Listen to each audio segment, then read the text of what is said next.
Graphic effects look brilliant and they're really easy to achieve, and you don't need a lot of expensive stuff to get great results either.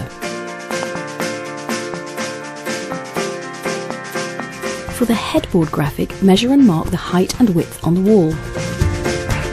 Cut a long piece of string, tie a knot in one end and run the string over a stick of coloured chalk.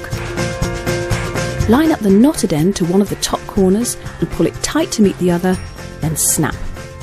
To get a straight vertical line either side, you need to weight the chalked string. Pull it tight and snap again. Use low-tack masking tape and follow the chalked lines to create a double border. Load the small roller with paint and then make sure it's not too wet by rolling it out onto some paper first.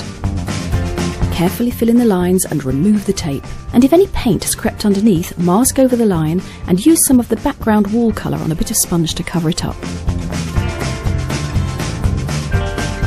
For the grid effect, just like the headboard, you need to measure the height and width of the area you're painting and snap lines across the top and sides. Mark the height and width of each square and then use the chalked string to snap a grid pattern that you can follow with low-tack tape. Load the string with more chalk as you go.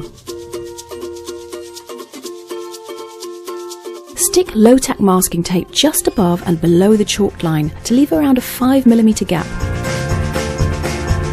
Fill the horizontal stripes in first and use a small piece of foam with just a little bit of paint on it and simply wipe it along the line to colour it. If there's too much paint on the sponge, it'll bleed under the edges.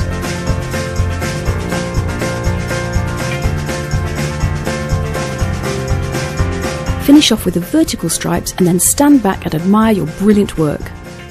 Simple, beautiful, clever stuff.